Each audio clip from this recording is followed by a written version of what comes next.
கர்த்தருடைய மகா பரிசுத்த நாமத்திற்கு மகிமை உண்டாவதாக. நாளிலே இந்த ஆராதனையிலே பங்கு கொள்ளும்படியாக கர்த்தர் கொடுத்த மகாபலி இறக்கத்திற்காக கர்த்தருக்கு நன்றி சொல்கிறேன். குடும்பத்தை வழிநடத்தினார், அதற்காக கர்த்தருக்கு நன்றி சொல்கிறேன். கோகில மரத்திலும் அவருடைய கிருபை கூட இருந்தது, அதற்காக கர்த்தருக்கு நன்றி சொல்கிறேன். நாட்களிலே கர்த்தர் கொடுத்த வசனங்களை நாம் தியானித்து நம்முடைய ஆத்மாவிற்கு பிரயோஜனப்படுத்திக் கொள்வோமாக. மத்தேயு 26வது அதிகாரம் 39வது வசனம். மத்தேயு 26:39.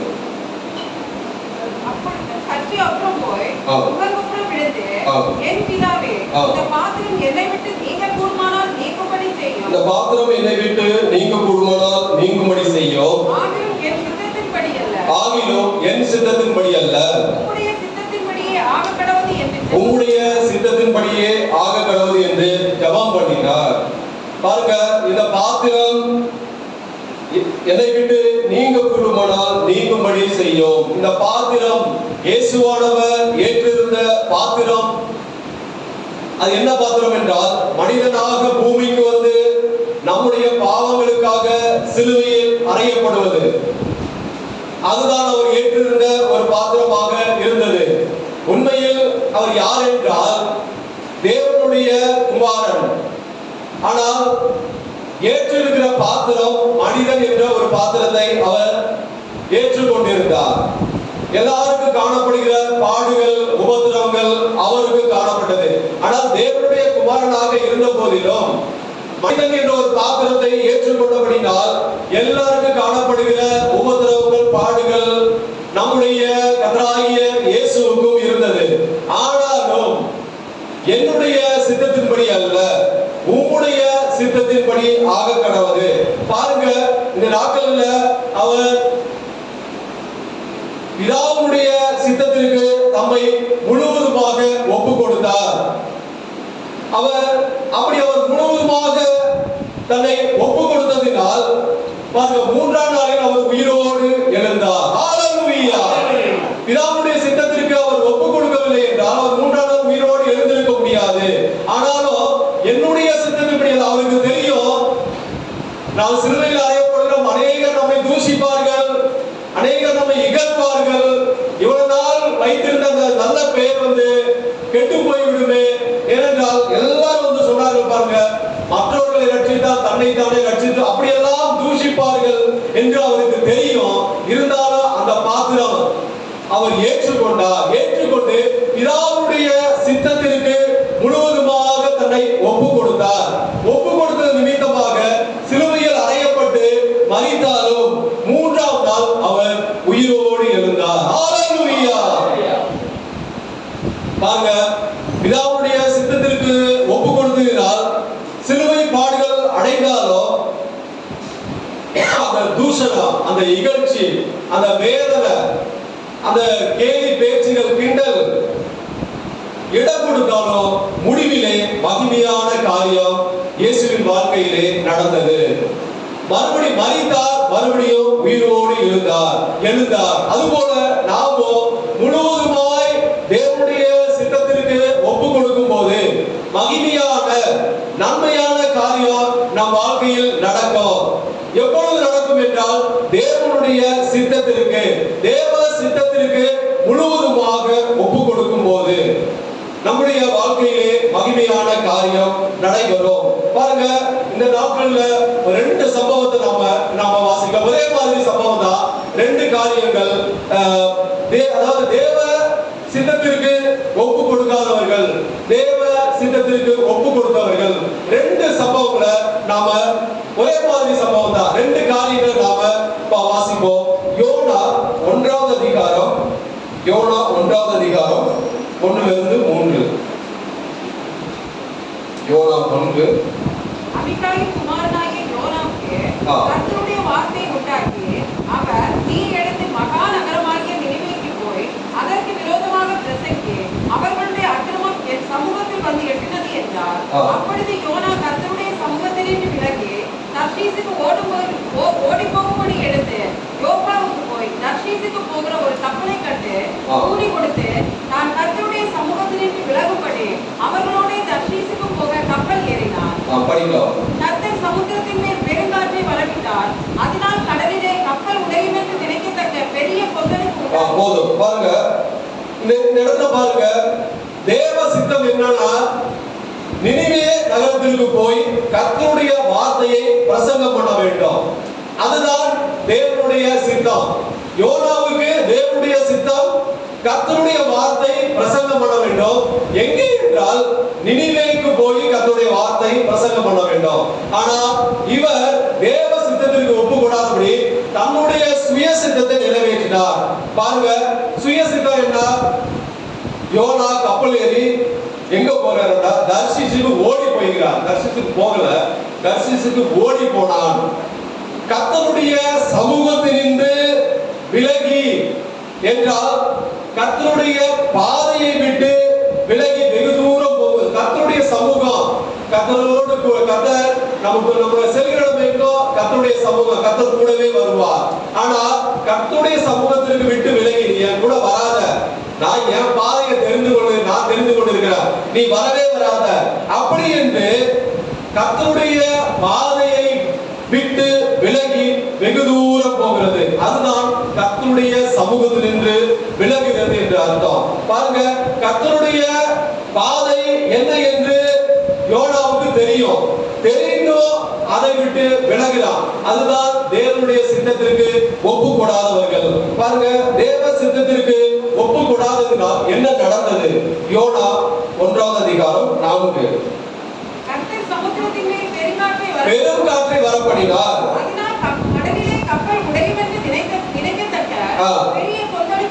கடலிலே கப்பல் உடையும் என்று நினைக்கத்தக்க பெரிய கொந்தளிப்பு உண்டானது.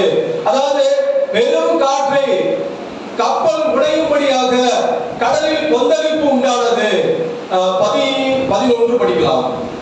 பின்னும் சமுத்திரம் அதிகமாய் கொந்தளித்துக் கொண்டிருந்தபடி, பின்னும் சமுத்திரம் அது அமர்ந்த பாடில்ல, அதிகமாக கொந்தளித்துக் கொண்டிருந்தபடியால் அவர்கள் அவரை நோக்கி, சமுத்திரம் நமக்கு அமரும்படி நாங்கள் உனக்கு என்ன செய்ய வேண்டும் என்று கேட்டார்கள். பாருங்க, அடுத்து 13.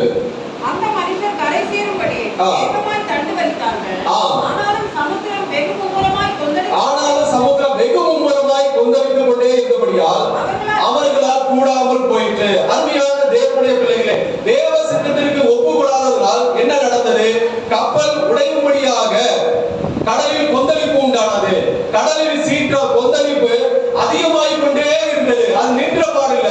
இவர்கள் எப்படியாவது கரை சேரும்படி அவர்கள் தீர்மானித்தாரோ, இன்னும் அதிகமாக எவ்வளவு சீக்கிரம் கரை செல்படி தீர்மானித்தார்களோ அதற்கு அதிகமாக மும்முரமாய்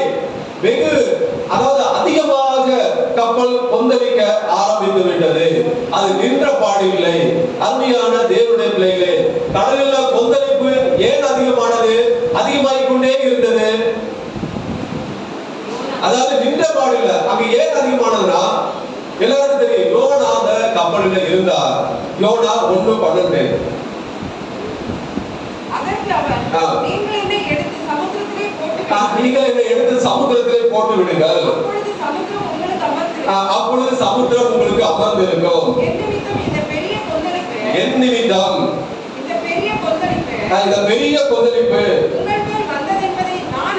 நான் அறிவேன். இந்த பெரிய கொந்தளிப்பு என் நிமித்தம் உங்கள் மேல் வந்தது என்று நான் அறிவேன். அருமையான தேவனுடைய பிள்ளைகளே, கடல் கொந்தளிப்பு ஏன் அதிகமானது என்றால், தேவ சித்தத்திற்கு ஒப்பு கொடாமல் சுய சித்தத்திற்கு ஒப்பு கொடுத்த யோனா அந்த கப்பலில் இருந்ததினால் கடலில் கொந்தளிப்பு அதிகமாகிக் கொண்டே இருந்தது.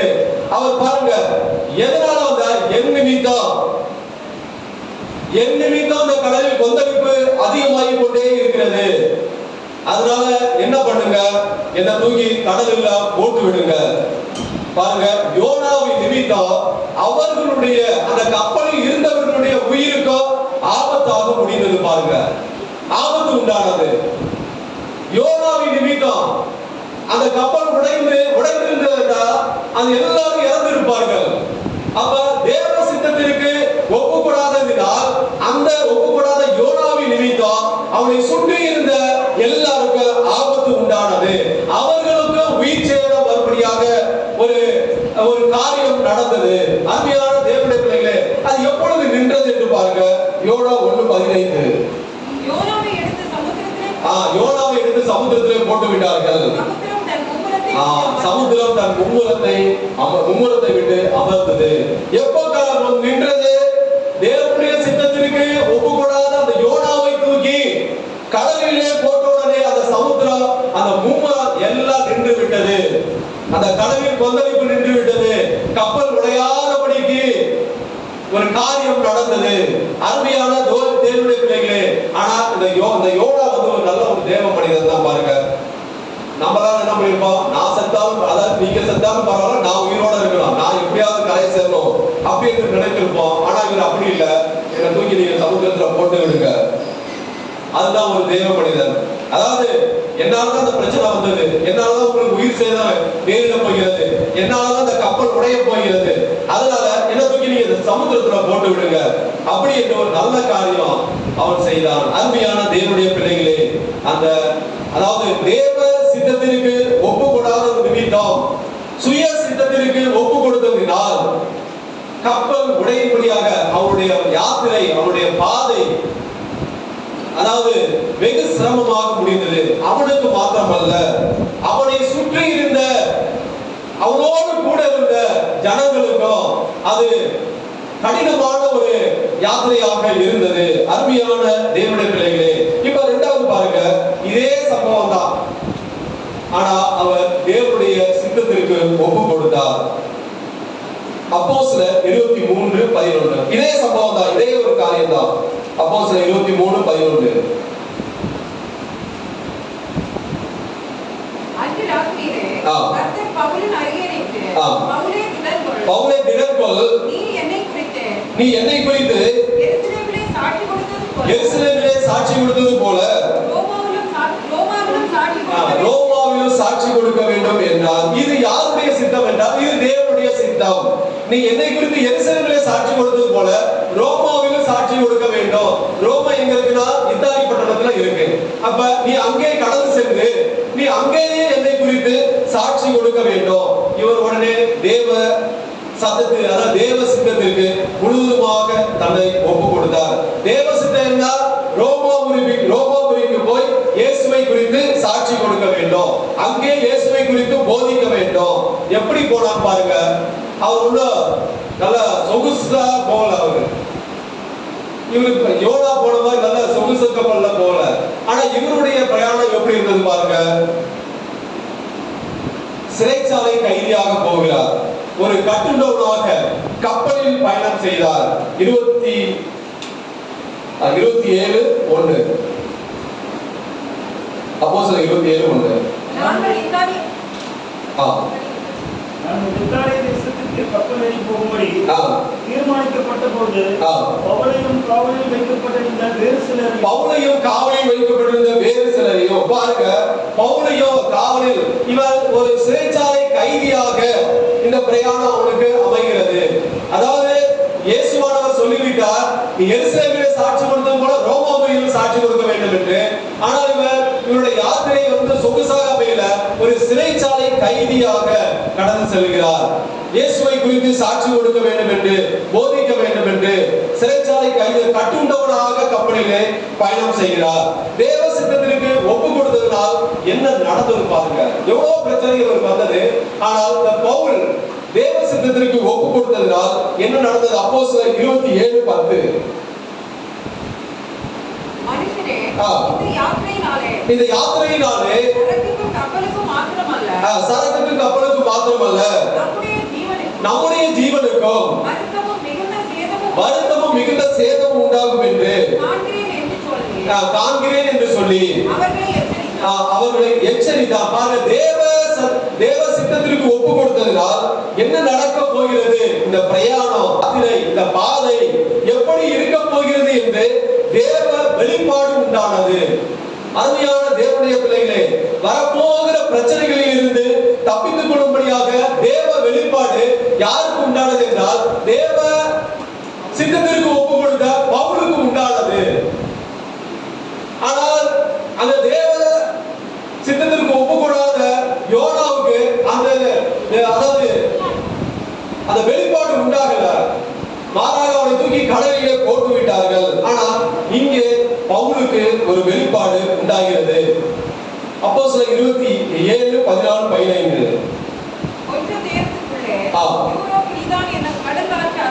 கடுங்காற்று அதிலே மோதிற்று. கப்பல் அதை அகப்பட்டுக் கொண்டு காற்றுக்கு எதிர்த்து போகாதபடிக்கு காற்றுக்கு எதிர்த்து போகக்கூடாதபடியால் காற்றின் போக்கிலே கொண்டு போகப்பட்டாலும் காற்றின் போக்கிலே பெரிய அதாவது கடுங்காற்று கப்பலிலே மோதிற்று. அருமையான தேவனுடைய பிள்ளைகளே, தேவ சித்தத்திற்கு ஒப்பு கொடுத்த பவுலின் எச்சரிப்பைக்கு மீறி அந்த நூற்றுக்கு அதிபதி செய்தார். அதாவது இப்படி ஆகும் என்று பவுல் எச்சரித்தார். ஆனா அந்த நூற்றுக்கு அதிபதி பவுலோட தேவ சித்தத்திற்கு ஒப்பு கொடுத்த பவுலோட வார்த்தைக்கு கீழ்ப்படியாமல் மாலுமி சொல்லுகிறவர்களையோ மற்றவருடைய வார்த்தைக்கு கீழ்ப்படித்திருந்தால் கப்பலுக்கு சேதம் உண்டானது. அதாவது புயலில் அவர்கள் மாட்டிக்கொண்டார்கள். ஆனாலும் யார் நிமித்தம் பாருங்க, பவுலின் நிமித்தம் அவர்களுக்கு உயிர் சேதம் ஆபத்து உண்டாகவில்லை. அருமையான தேவனுடைய பிள்ளைகளே, யார் நிமித்தம்? பவுல் நிமித்தமாக. அப்போஸ்தலர் 27, 23, 24. ஏனென்றால் என்னை ஆட்கொண்டவனும் நான் சேவிக்கிறவனுமாகிய தேவனுடைய தூதனானவன் இந்த ராத்திரியிலே என்னிடத்தில் வந்து நின்று, பவுலே பயப்படாதே, நீ ராயனுக்கு முன்பாக நிற்க வேண்டும். இதோ உன்னோடு கூட யாத்திரை பண்ணுகிற யாவரையும் தேவன் உனக்கு தயவு பண்ணினார். அருமையான தேவனுடைய பிள்ளைகளே, தேவ சித்தத்திற்கு ஒப்பு கொடுத்த பவுலின் மூலம், அதாவது பிரச்சனை வந்தாலும் உன் நிமித்தமாக அவர்களுக்கு தயவு உண்டாகும், உன் நிமித்தமாக அவர்கள் உயிர் காக்கப்படும், உன் நிமித்தமாக இந்த கப்பல் அதாவது உடைஞ்சாலும் உயிர் பாதுகாக்கப்படும் என்று தேவன் தயவு பண்ணினார். கப்பலில் பயணம் செய்த எல்லாருக்கும் தயவு பண்ணினார். பவுலுக்கு மாத்திரமல்ல, எல்லோருக்கும் தயவு பண்ணினார். ஒரு சேதம் நடக்காதபடி அவர்கள் அந்த கடற்கரையிலே போய் சேர்ந்தார்கள். அருமையான தேவனுடைய பிள்ளைகளே, 2 பேருடைய தேவ சித்தம் கர்த்தருடைய வார்த்தையை அறிவிக்க வேண்டும். அதுதான் தேவனுடைய சித்தம். 2 பேரும் தேவனுக்கு பயப்படுகிறவர்கள். ஒருத்தர் தேவ சித்தத்திற்கு ஒப்பு கொடுத்தார், இன்னொருத்தர் தேவ சித்தத்திற்கு ஒப்பு கொடுக்கல. இதிலிருந்து நாம் அறிந்து கொள்வது என்னவென்றால், தேவ சித்தத்திற்கு ஒப்பு கொடுத்தால் நம்மை சுற்றி இருக்கிற குடும்பத்தாருக்கும் நண்பர்களுக்கும் எல்லாருக்கும் பாதுகாப்பு உண்டாகும். யார் மூலமாக என்றால் அதாவது நமது நிமித்தம். ஏனென்றால் நாம தான் தேவ சித்தத்திற்கு ஒப்பு கொடுத்திருக்கோம்ல, அதனால நமது நிமித்தம் நம்மை சுற்றி இருக்கிற நம்மோடு கூட இருக்கிற நம்முடைய குடும்பத்தாருக்கு, நம்முடைய பிள்ளைகளுக்கு, நம்முடைய நண்பர்களுக்கு எல்லாருக்கும் பாதுகாப்பு உண்டாகும். ஆனா அதே இது பாருங்க, தேவ சித்தத்திற்கு ஒப்பு கொடாத யோனாவின் நிமித்தமாக அங்க சுற்றி இருக்கிறவர்களுக்கு ஆபத்து உண்டானது. உயிர் சேதம் வருகிற அளவுக்கு ஆபத்து உண்டானது. பெரும் பாதுகாப்பு, பெரும் அதாவது பிரச்சனை அவர்களுக்கு உண்டானது. அருமையான தேவனுடைய பிள்ளைகளே, இந்த 2ஐயும் சேர்த்து நீங்க பாத்தீங்கன்னா, ஒருத்தர் தேவ சித்தத்திற்கு ஒப்பு கொடாதவர், இன்னொருத்தர் தேவ சித்தத்திற்கு ஒப்பு கொடுத்தவர். அருமையான தேவனுடைய பிள்ளைகளே, நாம தேவ சித்தத்திற்கு ஒப்பு கொடுக்க வேண்டும். 2 பேருமே கடவுள் பேசினார். 2 பேரும் தேவ மனிதர்கள் தான். ஆனால் தேவ சித்தத்திற்கு ஒப்பு கொடாத நிமித்தமாக அவனோடு கூட அவனை சேர்ந்தவர்களும் அவர்களுக்கும் துன்பங்கள், துயரங்கள் உண்டானது. இந்த நாட்கள் பாருங்க, எல்லாருக்கும் ஒரு கேள்வி வரும், தேவ சித்தத்தை எப்படி அறிந்து கொள்வது? அதாவது வேதத்தில் எழுதப்பட்ட பரிசுத்தவான்களோடு தேவன் பேசினார். அதாவது யோனாவோடு பேசினார், பவுலோடும் பேசினார். ஆனால் இந்த நாட்களில் எப்படி தேவ சித்தத்தை அறிந்து கொள்வது? இறைவன் நம்மோடு பேசுகிறாரா? அநேக வேளைகளில் நாம அந்த அளவுக்கு நாம தேவனோடு தினந்தோறும் உறவாடும்படியாக நாம இன்னும் வளரவில்லை. கரெக்ட், அதுதான் உண்மை. நாம தேவனோடு கூட இருந்தாலும் தினந்தோறும் அவனோடு பேசுகிறோம் அப்படி என்று அந்த அளவுக்கு எல்லாரும் வளரவில்லை.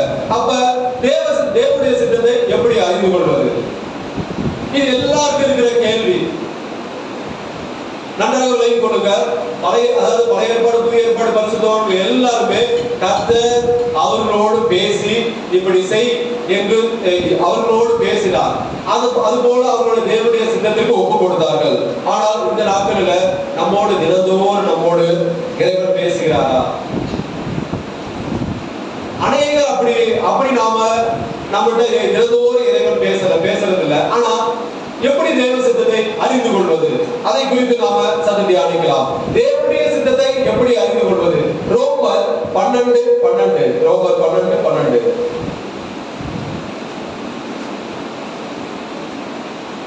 ரோமர் 12:12 சாரி ரோமர் 12:2 நீங்கள் இந்த பிரபஞ்சத்திற்கு ஒத்த வேஷம் தெரியாமல் தேவனுடைய நன்மையும் பிரியமும் பரிபூர்ணமான சித்தம் இன்னதென்று பகுத்தறியத்தக்கதாக இன்னதென்று பகுத்தறியத்தக்கதாக. முதல் காரியம் பாருங்க, தேவனுடைய சித்தத்தை எப்படி அறிந்து கொள்வது? அதாவது எது தேவ சித்தம் எது சுய சித்தம் என்று பகுத்தறிந்து செயல்பட்டால், அந்த பகுத்தறிவு இந்த நாட்களிலே நமக்கு வேண்டும். நாம செய்கிற காரியம் தேவனுடைய சித்தத்தின்படி இருக்குமா அல்லது நம்முடைய சித்தத்தின்படி இருக்குமா? பாருங்க, தேவனுடைய சித்தம் என்றால் தேவனுடைய நன்மையும், அது தேவனுக்கு நன்மை உண்டாக வேண்டும், அது தேவனுக்கு பிரியமாக இருக்க வேண்டும், அது தேவனுக்கு பரிபூர்ண அதாவது விருப்பம். நாம செய்கிற எல்லா செயல்களும் பரிபூர்ண விருப்பம் தேவனுக்கு காணப்பட வேண்டும்.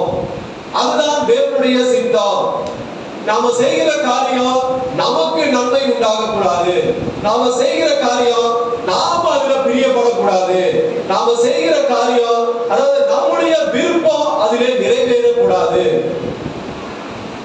அப்படி இருந்தால் அந்த பகுத்தறிவு, இது நாம செய்கிற காரியம் நம்முடைய விருப்பத்தின்படி செய்கிறோமா அல்லது தேவனுடைய விருப்பத்தின்படி செய்கிறோமா?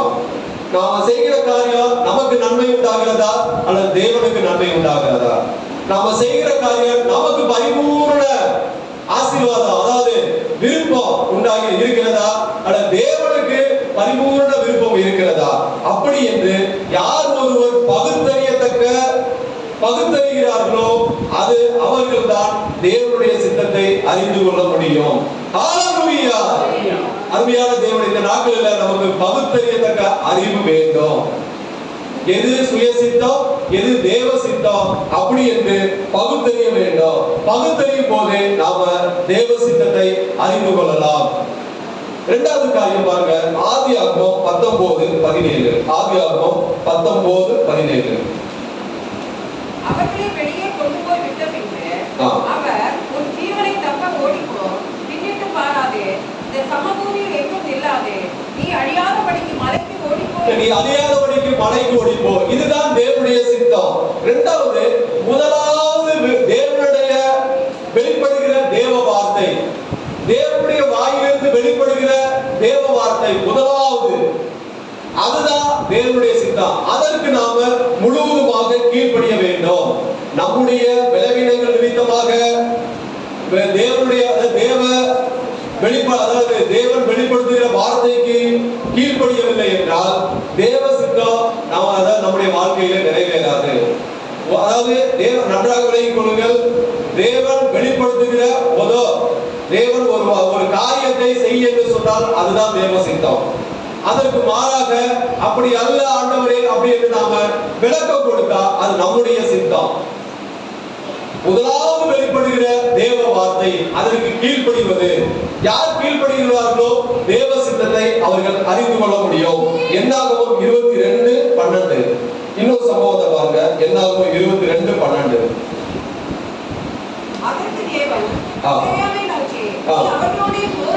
நீ அவர்களோட போக வேண்டாம், அந்த ஜனங்களை சபிக்கவும் வேண்டாம். தேவ சித்தம் என்ன? நீ பிழையாமை அவர்களோடு போக கூடாது. இதுதான் தேவனுடைய சித்தம்.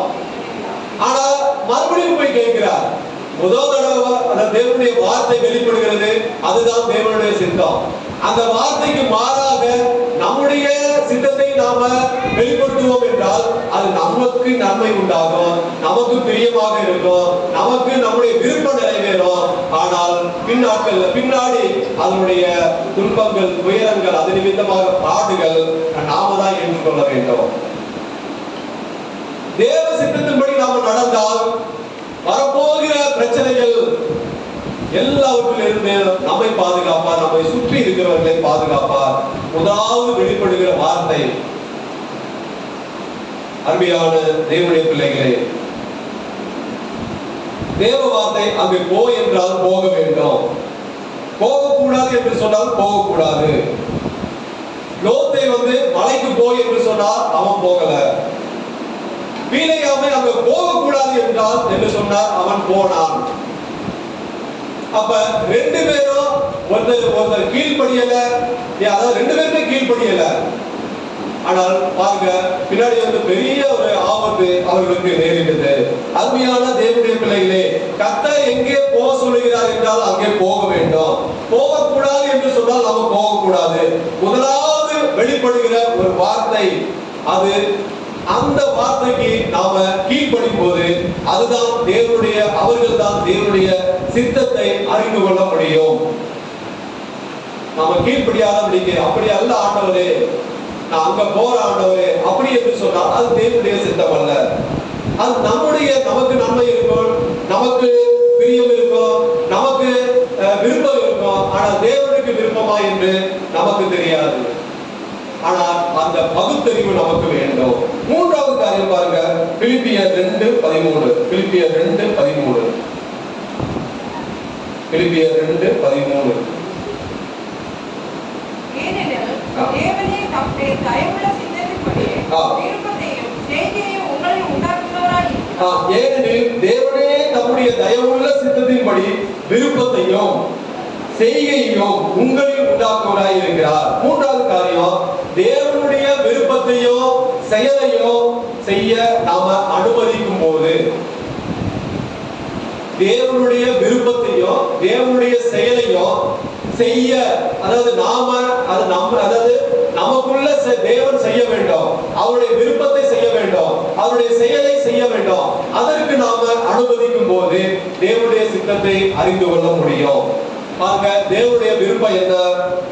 வசனத்திற்கு கீழ்ப்படிவது, உலகத்திற்கு ஒளியாய் இருப்பது, குற்றமில்லாதவர்களாக இருப்பது, கபடற்றவர்களாக இருப்பது, மாசற்ற பாவம் இல்லாத பிள்ளைகளாய் வாழ்வது. இதுதான் தேவனுடைய விருப்பம். பிலிப்பியர் 2:14-15. நான் வீணாக ஓடினதும் வீணாக பிரயாசப்பட்டதும் இல்லை என்கிறார். மகிழ்ச்சி கிறிஸ்துவின் நாளில் எனக்கு உண்டாயிருக்கிறது. இதெல்லாம் நம்ம வீணாக ஓடினது எல்லாம் நம்முடைய சித்தத்தின்படி ஓடும்போது அது வீணாக இருக்கும். நம்முடைய விருப்பத்தின்படி ஓடும்போது அது வீணாகத்தான் இருக்கும். நமக்கு நன்மை உண்டாகும், அதாவது ஓடும் போது அது வீணாகத்தான் இருக்கும்.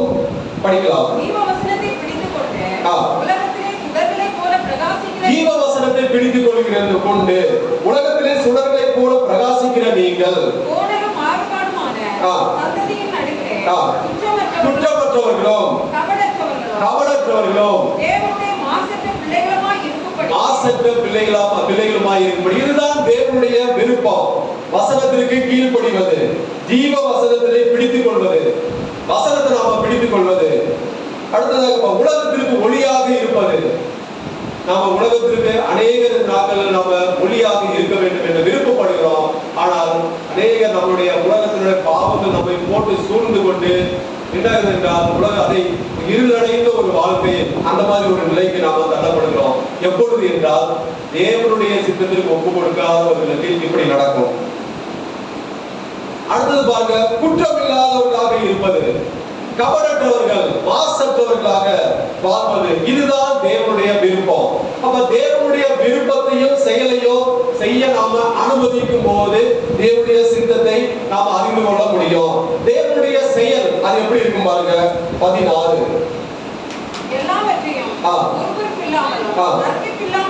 எல்லாவற்றையும் ஒருவருக்கில்லாமலும் தர்க்கிப்பில்லாமலும் செய்யுங்கள். தேவனுடைய செயல் இதுதான். தேவனுடைய செயல் செய்கிற எல்லா காரியத்தையும் முறுமுறுப்பு இருக்கக்கூடாது, அதாவது தர்க்கம் பண்ணக்கூடாது, தர்க்கிப்பு இல்லாம, அதுதான் தேவனுடைய செயல். தேவன் பாருங்க, வாழ்ந்த போது இயேசு கிறிஸ்து வாழ்ந்த போது அவர் எல்லா காரியத்தையும் முறுமுறுக்கல. ஒரு இடத்துல பிரச்சனை வருது என்றால் அந்த இடத்துல விட்டு அப்படியே போயிடுவார். அவர்கிட்ட போய் தர்க்கம் பண்ணல. யாரிடத்தில் தர்க்கம் பண்ணல என்றால் இது பிரதான ஆசாரியர் அதாவது வேதத்திற்கு அடுத்த வேதத்திற்கு புறம்பான அவர்கள் சொல்லும் போது அவரிடத்துல தர்க்கம் பண்ணினார். மற்றபடி நம்ம அந்த ஜனங்களிடத்துல போய் இவர் ஒருபோதும் தர்க்கம் பண்ணவில்லை. இதுதான் தேவனுடைய செயல்.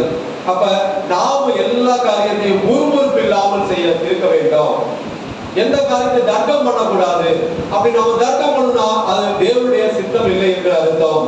தேவனுடைய செயல் அதுவல்ல என்று நாம புரிந்து கொள்ள வேண்டும். அருமையான தேவனுடைய பிள்ளைகளே, தேவனுடைய விருப்பத்தையும் செயலையும் செய்ய நம்மில் அதாவது நாம அனுமதிக்கும் போது தேவனுடைய சித்தத்தை நாம அறிந்து கொள்ள முடியும். நான்காவது 1 தெசலோனிக்கர் 4:3 1 தெசலோனிக்கர் 4:3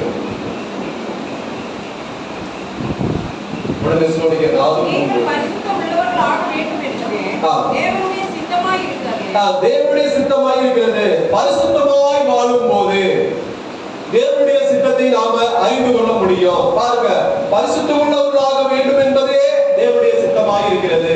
அப்ப தேவனுடைய சித்தத்தை எப்படி அறிந்து கொள்ள முடியும்? நாம பரிசுத்தமாய் வாழும் போது.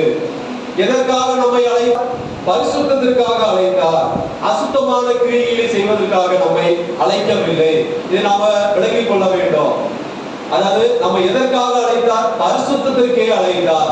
பரிசுத்தமாய் வாழும்படியாக அழைத்தார். அசுத்தமான கிரியைகளை செய்து அஞ்ஞானிகளை போல இருக்கும்படியாக நம்மை அழைக்கவில்லை. நீங்கள் அசுத்தமான கிரியைகளை செய்யும் போது தேவ சித்தம் நீங்கள் ஒப்பு கொடுக்காதவர்கள் என்று அர்த்தம். தேவ சித்தத்திற்கு யார் ஒப்பு கொடுக்கிறார்களோ அவர்கள் பரிசுத்தமாய் வாழ விரும்புவார்கள். பாருங்க 1 தெசலோனிக்கர் 4:7 தேவன் நம்மை அசுத்தத்திற்கு அல்ல பரிசுத்தத்திற்கே அழைத்திருக்கிறார். அருமையான தேவனுடைய பிள்ளைகளே, நாம பரிசுத்தத்திற்கே நம்மை அழைத்திருக்கிறபடியால் நாம பரிசுத்தமாய் வாழும் போது தேவனுடைய சித்தத்தை நாம அறிந்து கொள்ள முடியும். நாட்கள் நாம எப்படி வாழ்கிறோம்? பரிசுத்தமாக வாழ்கிறோமா? இல்ல பிசாசுடைய கிரியைகளுக்கு உடன்பட்டு அவனுக்கு பிரியமானதை, அவனுக்கு விருப்பமானதை, அவன் விரும்புகிறதை நாம செய்கிறோமா? அல்லது தேவன் விரும்புகிற காரியத்தை நாம செய்கிறோமா? நம்மை பரிசுத்தத்திற்கு அழைத்தபடியால் நாம பரிசுத்தமான வாழ்க்கை வாழ வேண்டும் என்று தேவன் விரும்புகிறார். 5வது காரியம் பாருங்க, 1 யோவான் 5:14-15 1 யோவான் 5:14-15 நாம் எதையாவது அவருடைய சித்தத்தின்படி கேட்டால் அவர் நமக்கு செவி கொடுக்கிறார் என்பதே அவரை பற்றி நாம் கொண்டிருக்கிற தைரியம்.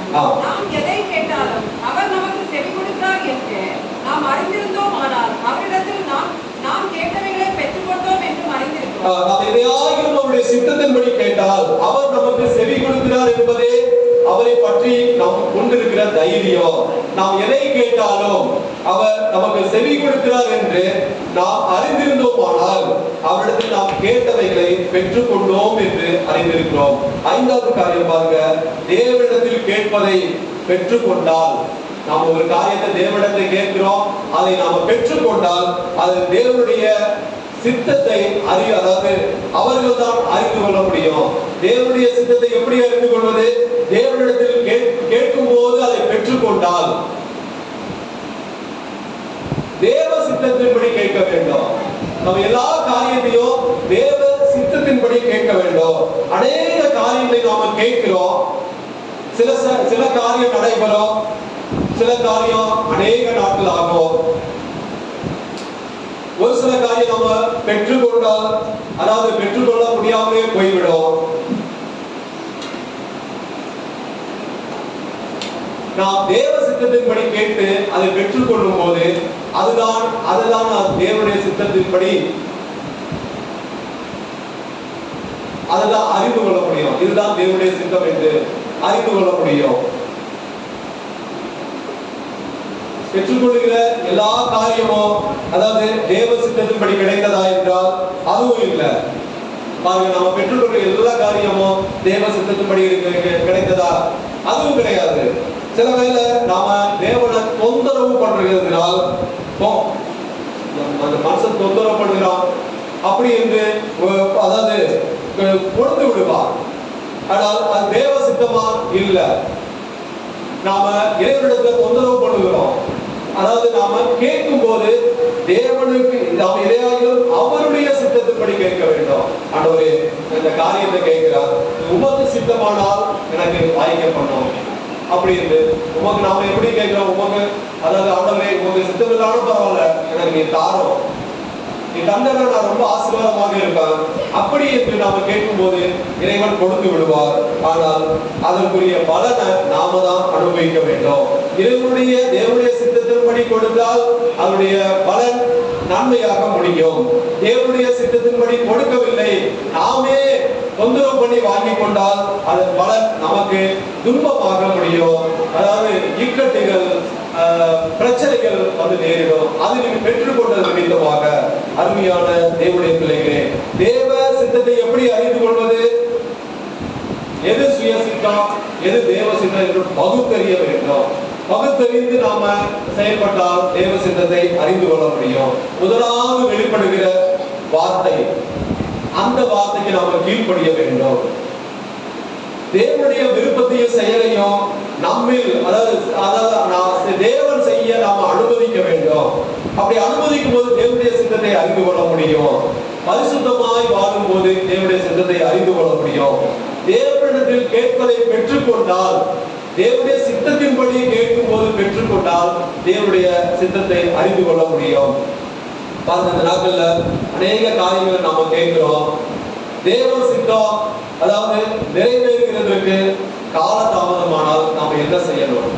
இப்ப நாம கேட்கிறோம், நாம ஜெபம் பண்ணுகிறோம், அது கால தாமதமாகுது, அதற்கு நாம என்ன செய்யணும்?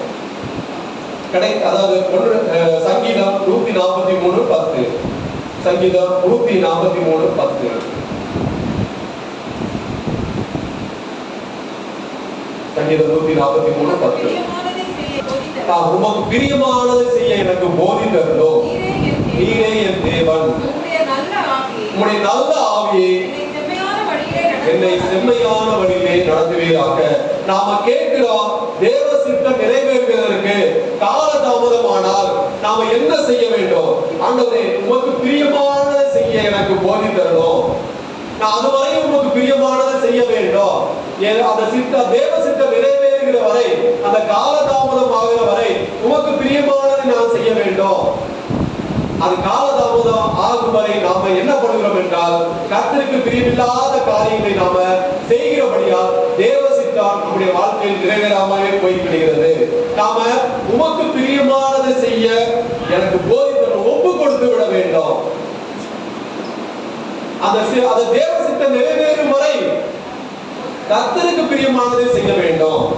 ஆண்டவரே, எனக்கு போதித்தருளும், உங்களுடைய நல்ல ஆவி என்னை செம்மையான வழியிலே நடத்தும், செம்மையான பாதையிலே, உங்களுடைய பாதையிலே என்னை நடத்தும். அருமையான தேவனுடைய பிள்ளைகளே, நமக்கு முன்பாக ஒரு 10 பாதை இருக்குன்னு வச்சுங்க, 10 பாதை இல்லைன்னா 10 ஆசீர்வாதம் இருக்குன்னு வச்சுங்க. அந்த தேவனுடைய ஆசீர்வாதம் எப்படி நாம தெரிந்து கொள்வது? அந்த சரியான ஆசீர்வாதத்தை தெரிந்து கொள்ளும்படியாக தேவன் நமக்கு உதவ வேண்டும். அதற்கு நாம என்ன செய்ய வேண்டும் என்றால், தேவனிடத்திற்கு முழுவதுமாக ஒப்பு கொடுக்க வேண்டும்.